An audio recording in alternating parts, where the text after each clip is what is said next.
to the Z exhibit. What's up, guys? It's Andy Frisella. This is your boy, Foul Monch. This is Ryan Serhant. This is Shingy. Hi, it's Patrick This is Sonia Sarvatani. This is Director X. Hey, everybody, I'm Forbes Riley. Yo, this is Goldie. This is Amberly Lago. This is Chris Voss. Michael Francis here. Yo, this is Charlie Tuna. Hey, what's up? It's Billy G. And you're listening to The Run GpG podcast. Well, I'm going to go hang out and listen to David's next podcast from The Run GpG. You might hear something you like. Peace.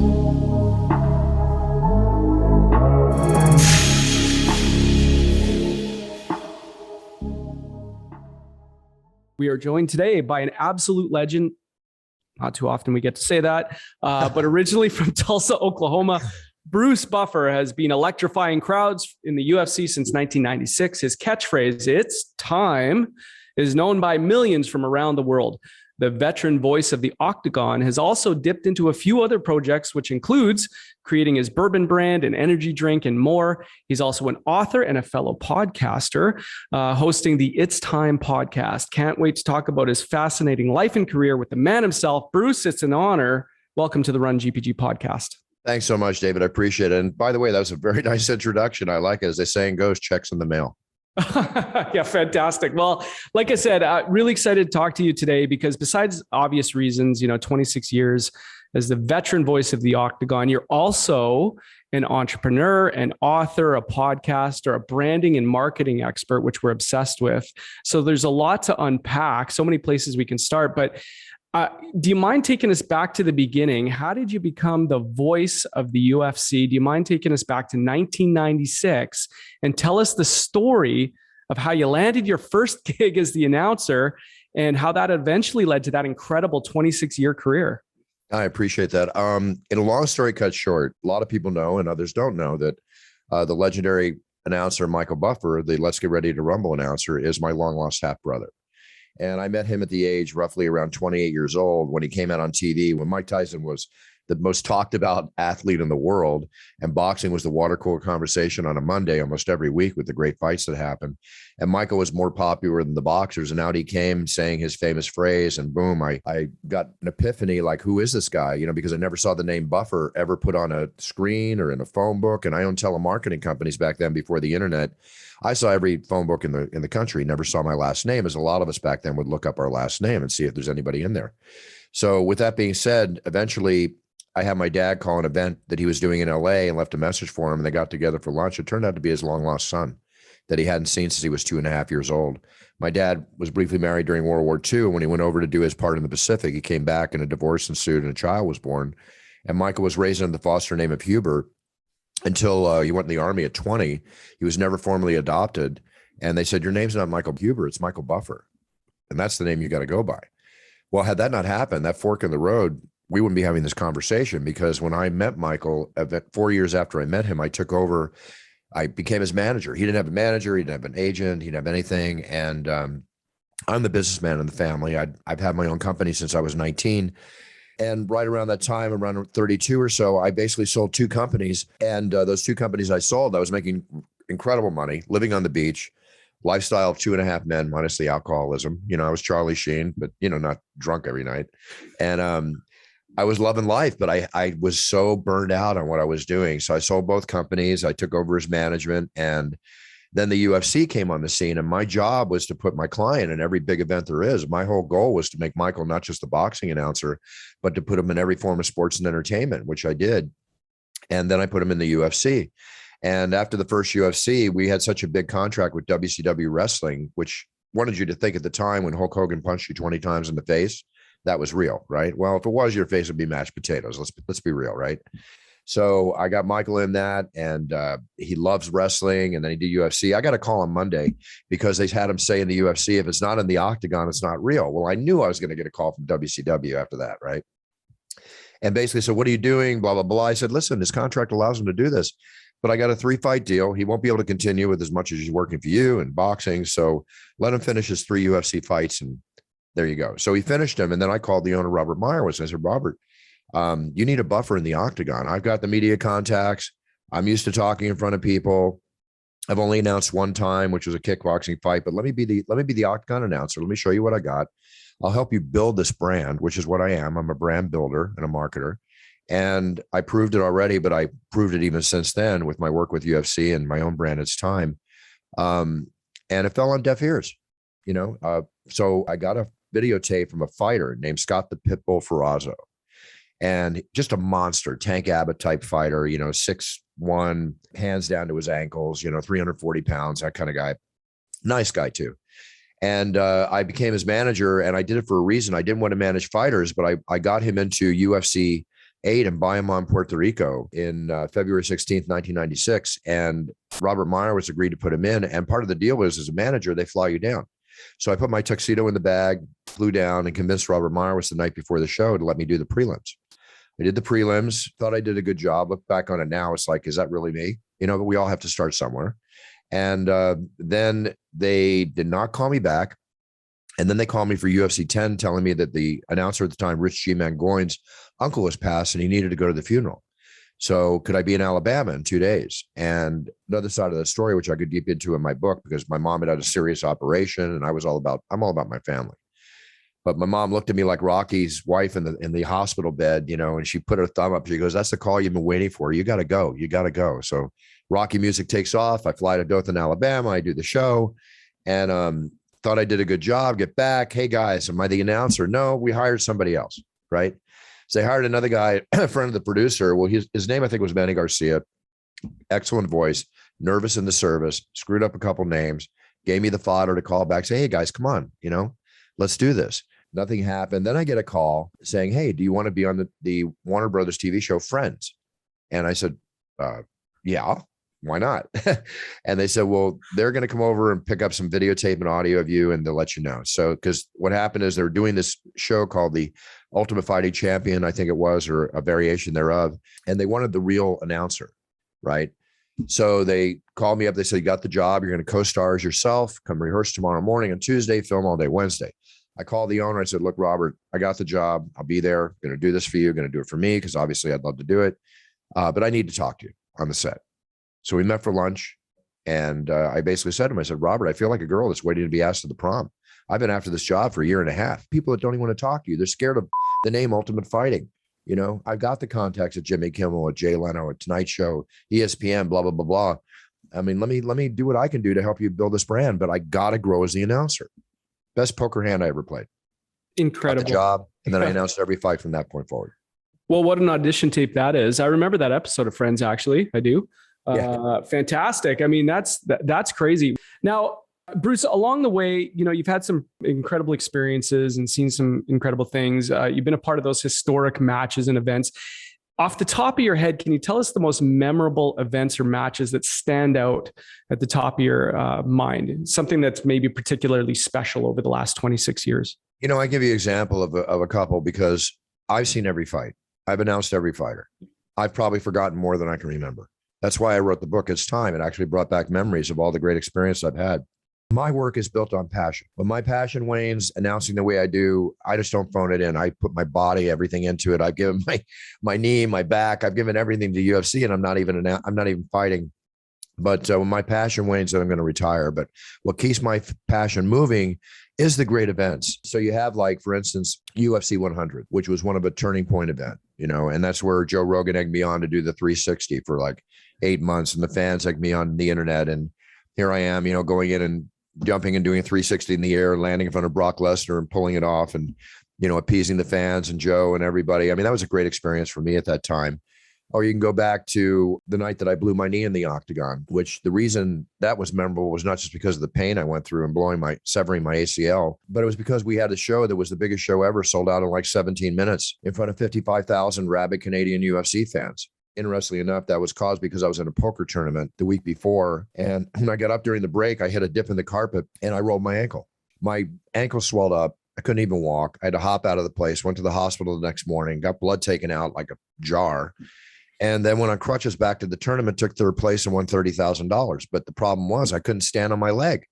The biggest show is coming up with 55,000 people. It's on a Saturday and it's Wednesday and I can't even walk on my leg. Finally, on Thursday, I could start to walk and I make it through the airport and I get to the show and I jump and I turn and I do everything I do in the show. And then when George comes out, he lunges out when I say his name, and I always bunny hop back about 1.5 feet. And when I did, my bad ankle wobbled. and it caused my knee to explode, but I didn't fall. That was a good thing. And the interesting part is you guys went through rehab together because he tore his ACL as well, correct? 2 months later, he tore his ACL in training.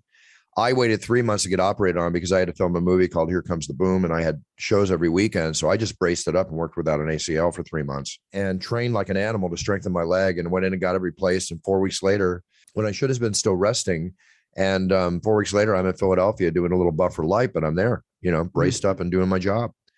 That's just the way I am. They're fighting, man. I've done this show with 104-degree temperature, blown out back, laryngitis, you name it. But that's not for me to complain. Yeah. So I just go do my work. Other shows, you go to the time we went to Abu Dhabi, for the first time, or when we went back to Brazil, when we opened certain countries. Every show has its own flavor and its own memorable moment. Another thing is, if you ask me, what's the greatest fight or the best fight I've ever seen? These are impossible questions for me to answer. All I can do is, like you said, give you samples and examples of great fights. Yeah. Coming out of COVID, going live again in Jacksonville, Florida. Yeah, like we say, the most memorable events, right? Like what stands out in your mind? It'd be tough, 26 years of calling it. Well, the other thing too, David, I'm sorry to interrupt you, is the fact that if you just take the last year of events, even just this year, the events have been amazing, right? Every time you think you're going to see the best fight, you see another one, right? It's nonstop entertainment. The UFC is a rocket ship going uphill, and I got a first-class seat, and I'm loving it. 1,000%. I'm going to ask you about the brand in a minute here, but it reminded me of something. It's not the first time you've been injured outside of the ring. If you're comfortable talking about it, the elevator fight, if you're comfortable telling us about it, because to me, I love this story. I don't know why. I really like this story. Do you mind telling us what happened? No, not at all. For those UFC fans watching who belong to Fight Pass, watch the UFC show, UFC Folklore. Dana called me up after they made this show, and he's like, Buff, this is the best thing we ever did. Wait till you see this. I go, what is it, Dana? He goes, I got it. I made it about the Trigg fight, it's like, okay, Dana, you're the reason everybody knows about it anyway, but okay, I can't wait to see it, right? What happened was we were in Vegas, and we were doing an Ultimate Fighter show, and we were in Vegas for a week to do 2 shows. So this was the first show. We finish. I go to Mike Goldberg's room. Frank Trigg's in there. We're all buddies. We have a drink. We're going to go out and have some dinner. I'm going to go to a club later, the usual Vegas routine. And we go to the elevator on the 10th floor of the Hard Rock Hotel, and the doors open, and there's Dana and a security guy, Tom. So the doors are open. We walk in. Doors haven't even closed yet. Frank's asking Dana, who recently Frank had exited from the UFC. They let him go. And he's basically saying, like, when are you going to put me back in the Octagon? And basically asked him for a job, as Frank said in his interview. Dana had a special watch on. I really love the watch band, and I leaned over and I looked, Dana, what a watch. And when I leaned over, Frank being over here, Dana against the wall, doors have not even closed yet. I get a rich hand to my throat from behind. And it's like, what? Right. And I turn around, and Frank hit me from behind. He cheap shot me, which basically by modern day standards is called assault. Right. And I said to Frank, Frank, you hit me. Why the F did you hit me?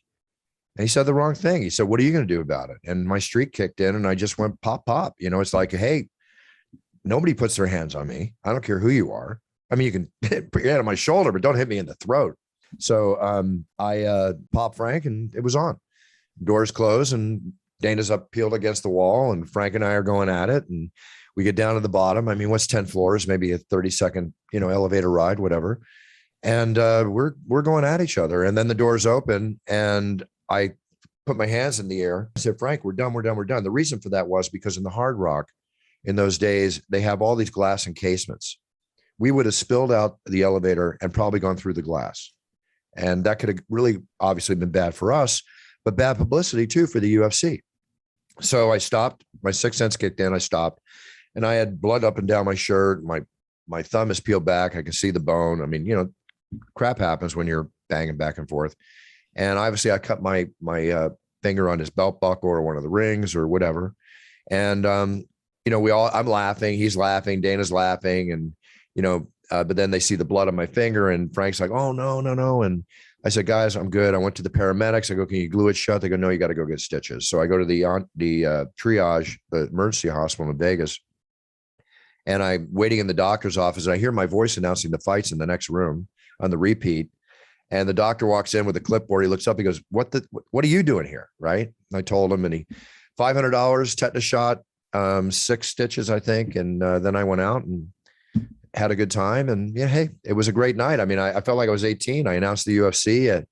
Got in a tete-a-tete with, one of the top welterweights at the time and in MMA, and went out and did some dancing and, party with some girls. And it's like, hey, I'll do that tomorrow night. Yeah. I don't tell anybody. So 2 days later, Mikey Burnett, the fighter, Mikey Burnett, came up to me, an Oklahoma fighter. And he said, hey, Buff, I heard you took it to Trigg. He goes like this. I go, Mikey, how did you hear? I'm not telling anybody because Dana's telling everybody. Okay. So that was it. That's where that all stemmed from. And then I had an interview with Frank 8 months later on a show. We outlined it, spoke about it. And then on the folklore thing, they interview him too. So you can hear it from the horse's mouth, It's public record. Mine, hear it from them. Well, like we said, your life is not boring. It is fascinating. What a story. I like the fact that Dana knows he doesn't have a wimp announcing his fighters in the Octagon. Right? No one's going to mess with you, right? They might. Hey, it can be beat on any given day. I'm not out to prove that I'm the toughest guy in the world. It's just be a man. Don't take crap. Okay. Yep. I love it.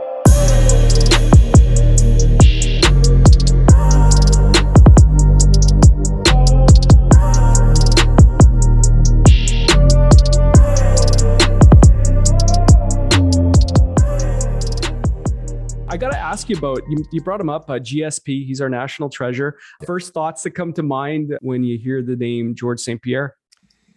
Greatness. To me, George is one of the GOATs of all time. I mean, George is everything I love in a fighter.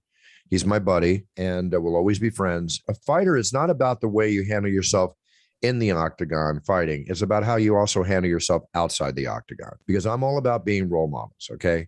We've got kids watching the sport. I don't like when the fighters drop F-bombs. We have an obligation to be role models because, in my opinion, worldwide, we live in a decaying society of morality. Respect is being lost to each other. Well, we can stand above that and be the amazing athletes they are, and me in the position I'm at, which is I always try to be it from a point of class and chivalry and be a gentleman, right? That's what George is. One of the more interesting casts, but I just think greatness, I love George. He's just a great guy. Yeah, it was funny. I hung out with him here. I ran into, he's smaller than he looks on TV, right? He's smaller, but he's solid as a rock, that guy. Well, he's a wrestler. Wrestlers have muscle upon muscle upon muscle. It's like people meet me and they don't realize, I'm basically a 6 foot tall Italian guy, right? They think I'm either smaller or taller because I'm standing beside fighters that either weigh 150 to my 200 or weigh 300 to my 200. It works both ways.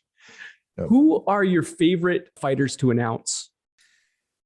Again, samples. Okay. Chuck Liddell, never not low announcing Chuck Liddell. George St-Pierre, Randy Couture, because of all the meat behind his name, the former, the UFC Hall of Fame Octagon warrior. You beg for those moments. Habib Nurmagomedov, because the longer the name, the more exciting it is for me to announce it. The more difficult, the more I have to put on it. It's names like Frank Trigg and Mike Swick that are the hard ones to announce because they're single syllable, right? So you want to draw them out. Give me the longer name, the better. The more achievements that they've made, the better. It just creates so much more emphasis. As an announcer, we all love that. I would assume the others do too, to have the moment to really get in and create that exciting moment. But there's certain fighters that create excitement walking in, obviously like Conor McGregor. I mean, the crowd goes out of their minds. So announcing Conor McGregor's fights are very, very exciting.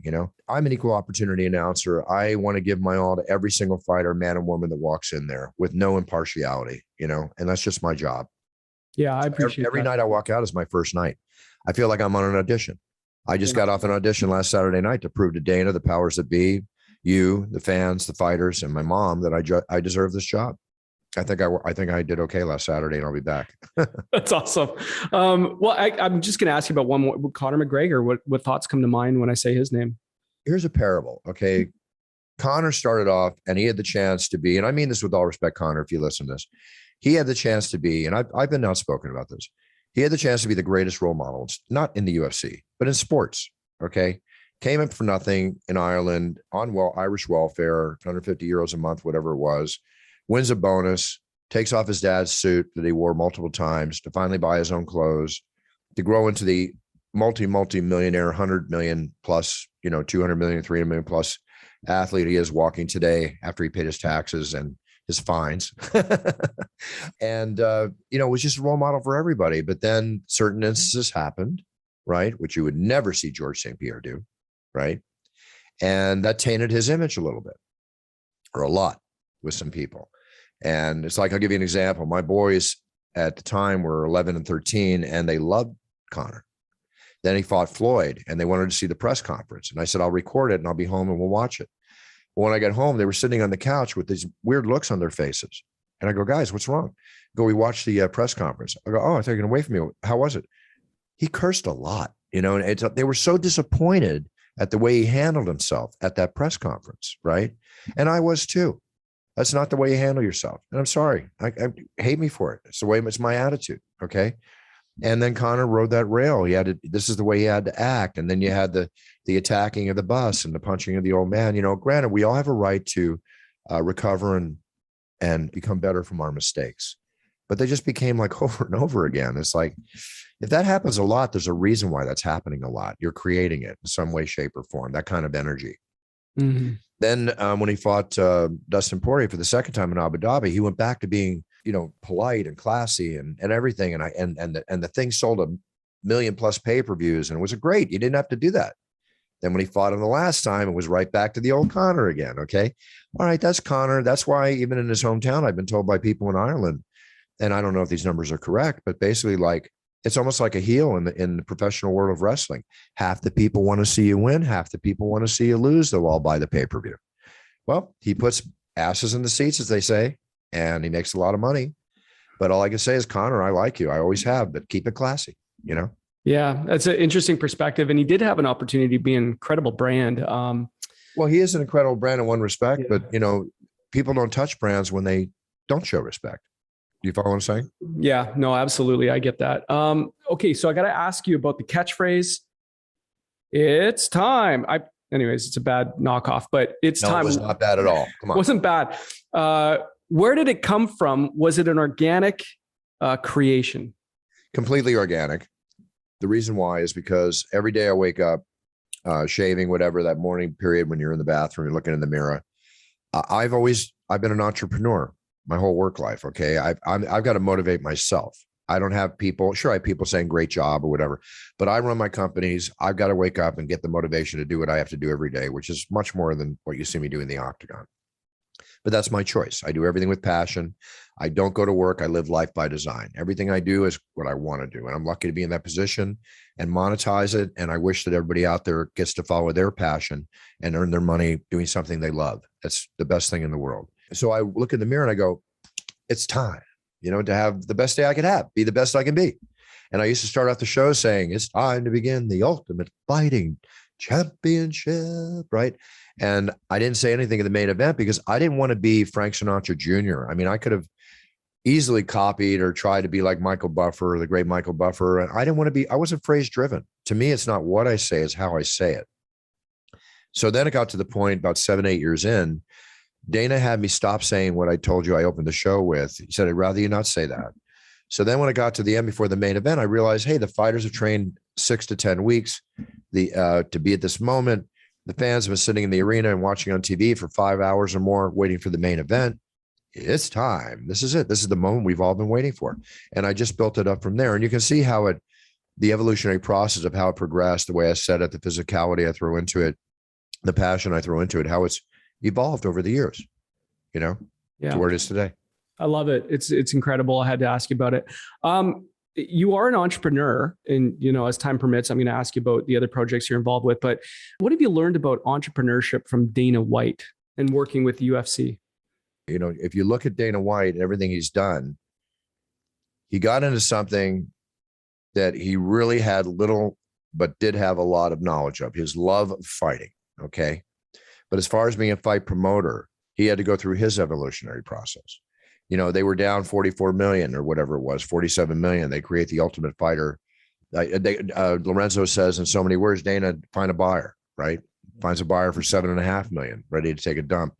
No, they don't. They put like 40 some million dollars into the Ultimate Fighter, whatever the scenario was. And it became a huge hit with another great moment in history that I should have said earlier, which was the Stephan Bonner Forrest Griffin fight, where we got like up to a 12 to 15 share on TV. And that really set us off. We made Spike and Spike made us. It was just simple as that, Spike TV. So you look at what Dana did and took the punches in the face, got hit and thrown to the canvas as entrepreneurs do, got up with his passion, started moving forward like Rocky and punching harder than ever and making it happen. Dana White is the true epitome of a maverick, okay? A maverick businessman that even today, being worth by guesstimation $500 million to close to $1 billion with everything he's done, is still in there every day and available 24/7 to do what it takes to keep the UFC rock and rolling. I mean, he sold this thing for $4.2 billion. He could easily sit back and retire with God knows how many hundreds of millions of dollars. But no, that's what passion and being a maverick businessman and loving what you do is all about. So if you look at Dana White, you see a true example of somebody you should take note from and learn from on the tenaciousness, the passion, and the tenacity it takes, and the consistency it takes to do the battles and enjoy the successes and what it takes to make something like this work. The secret of success, and I talk about this in my branding and marketing, seminars or motivational speeches, it's not so much the work. Yes, it's work. You got to work to get up there. But the real work is when you make it and staying there. That's where you really got to, you can drop anytime. Just because you made it, don't take it for granted, because that can disappear like that tomorrow morning. Incredible. Fantastic gems there. Hopefully everyone's paying attention. Is there anything now that you wish you knew before you started this journey? Or is there anything that surprised you over the last 26 years that you weren't expecting? Well, I wish I knew that my knee was about to blow before I did the lip sync contest for the UFC one night before 3 UFCs in a row. And I wouldn't have jumped and blown my ACL again to the point where I had to do 8-hour days in a row. And the doctors told me to lie in bed because I have no ACL on one leg. Okay, maybe that would have been nice to know that. I would have appreciated that very much. All kidding aside, and that's not really kidding, as the saying goes, I would love to be 20 years younger with the mind that I have today and the knowledge that I have today, but I would not give up anything I'm going to be 65 on Saturday. My birthday's on Saturday. You don't look a day over 49, Bruce. Oh, thanks. I appreciate it. I'll compare my body. I still got a 6-pack and an 8-pack on a good day. I will compare my body to any 30-year-old athlete, man walking, but inside there's a bit of an erector set. Okay. I've been through a lot of battles in my life. So all that kind of stuff too, whether it's surfing or the martial arts or the whole bit, I wouldn't change anything. Part of the pleasure of going through life is experiencing and learning from those experiences, and the pleasure of having those experiences, even the bad ones. Right. So when I look back, I think more so I'd like to know that when I put that 5 figures in that stock and it tanked, I wish I would have known that before I put the money in. But outside of that, I wouldn't trade anything in my professional career, because working with my brother, I was at the flu game watching Michael Jordan almost throwing up before the game, and then sharing the parquet floor with him, celebrating the NBA championship at the end, with him and Rodman and all, or watching Tyson fight Razor Ruddock or Muhammad Ali fight. I'm not going to want to change anything. No, that's the beauty of life. I wake up every day to learn something new and to experience something new. And I'm like Glengarry Glen Ross. I'm like Alec Baldwin, because I'm a salesman. Okay. I'm ABC. I'm always closing, always be closing. Yeah. But I know how to do it in the right way, where you sell yourself. I'm not that overpowering salesman. I love it, man. I tell, I don't sell. My products sell themselves. I tell. Okay. That's the greatest sales clip in movie history, in my opinion.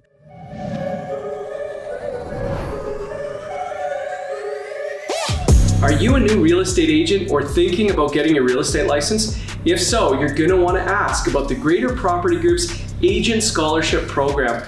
Why pay for the cost of the course yourself when the Greater Property Group will subsidize the cost for you? Make sure you reach out and get all the details on the Greater Property Group's Agent Scholarship Program.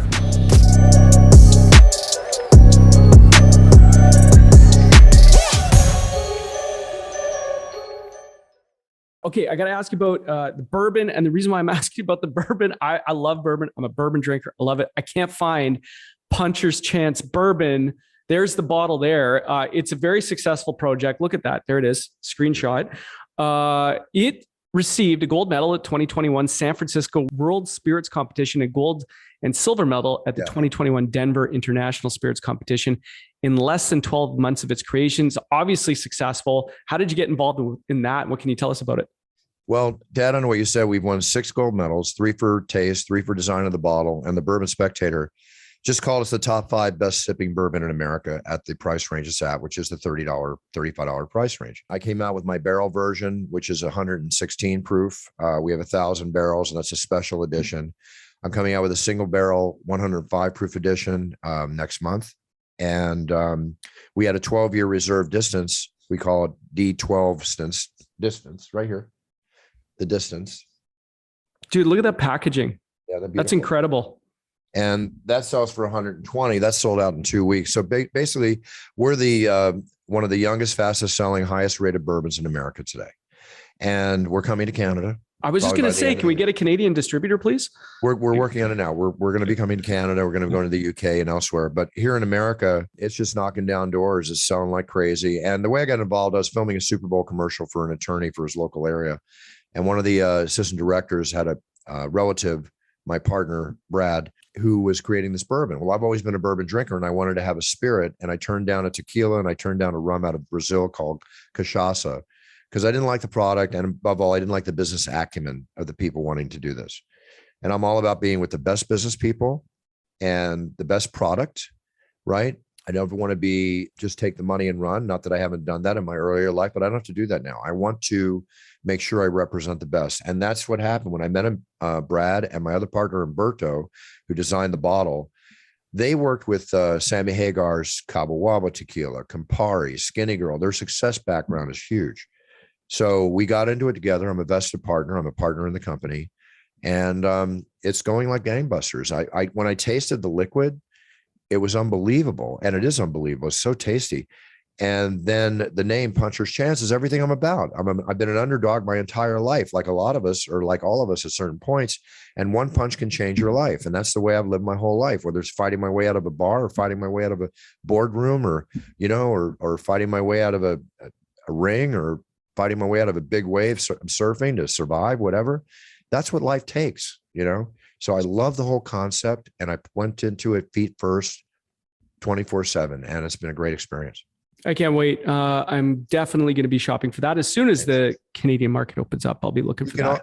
Though your listeners can go check out puncherschancebourbon.com to see if they'll ship. Absolutely. Okay, we'll put it in the show notes.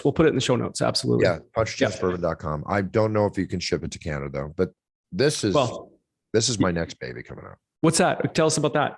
This is the It's Time energy drink. Okay. Now, this is going to be considered, if not the healthiest, one of the healthiest energy drinks on the market today. Okay.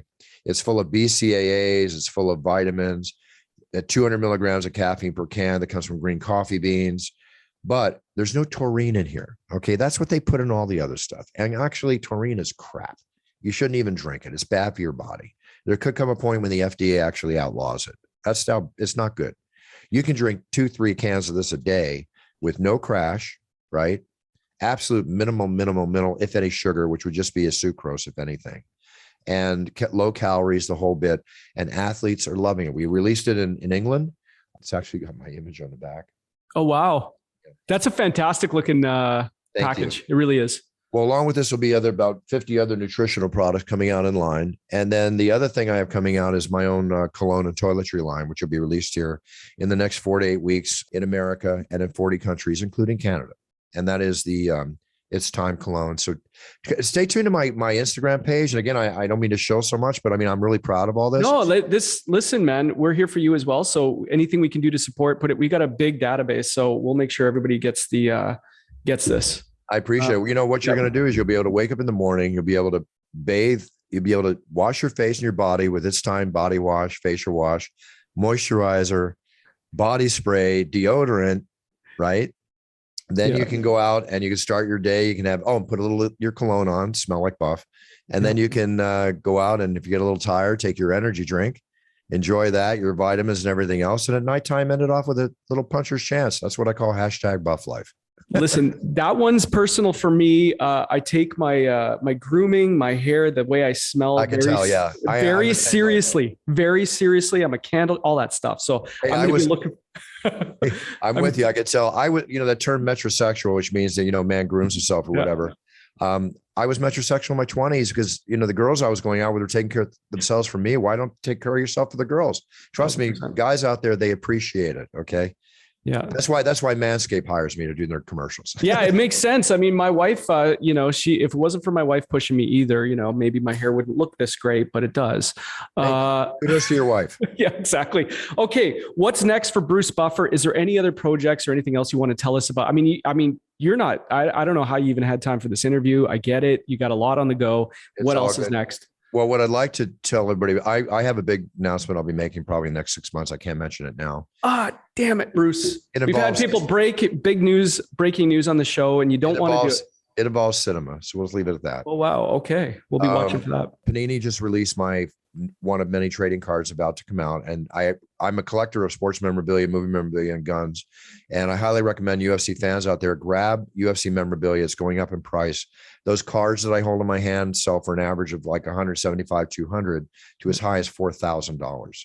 Okay. One of a kind cards, the fight cards that I make. The Panini cards, I bought a case of the first UFC issue for $11,000. It sells for like $15,000 6 months later.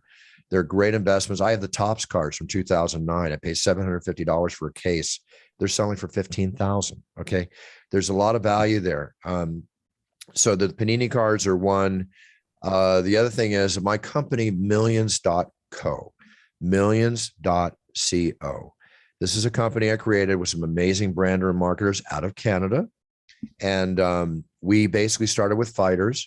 You can go there and buy merchandise of the Shevchenko sisters, Thug Nasty, Ariane Celeste, many, many fighters in UFC and MMA, and every other athlete walking, from football to baseball. The NFL alumni has joined us, MML, Major League Baseball. And what it is, go to millions.co.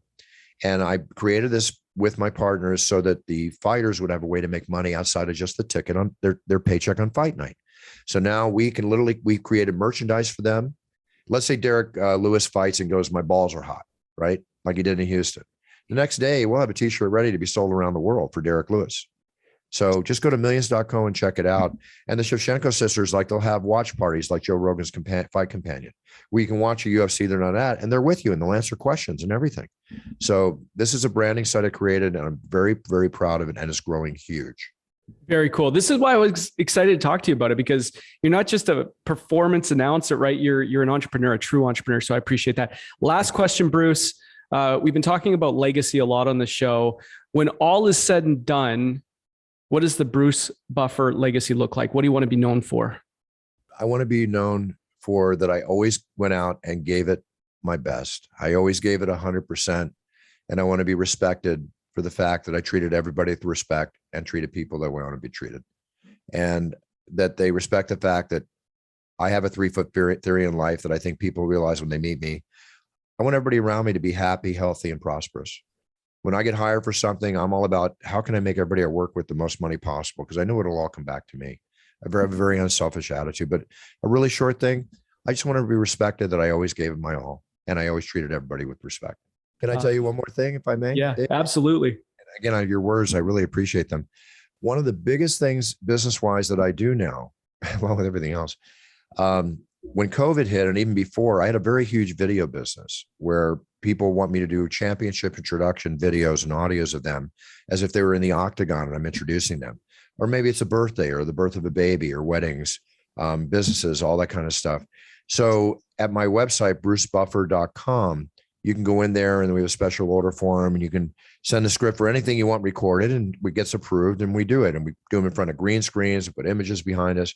And I have a huge cameo business. I do a lot of cameos. So when COVID hit, a lot of people went virtual, and that business just increased like 400%. It was crazy. But my partner, Kristen, and I love doing them because I don't charge the kind of money I could charge. I charge, I have to charge, give partial proceeds to animal, military, and children's charities. And the thank you notes we get for weddings and birthdays, everything, it brings tears to our eyes sometimes. I mean, we're making people happy. You got to pay it forward a little bit.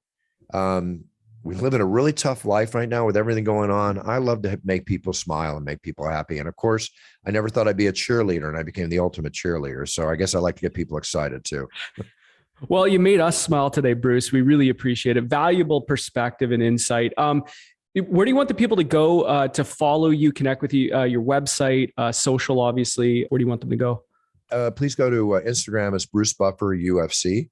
Mm-hmm. And Twitter's just at Bruce Buffer. Yep. And just go to brucebuffer.com.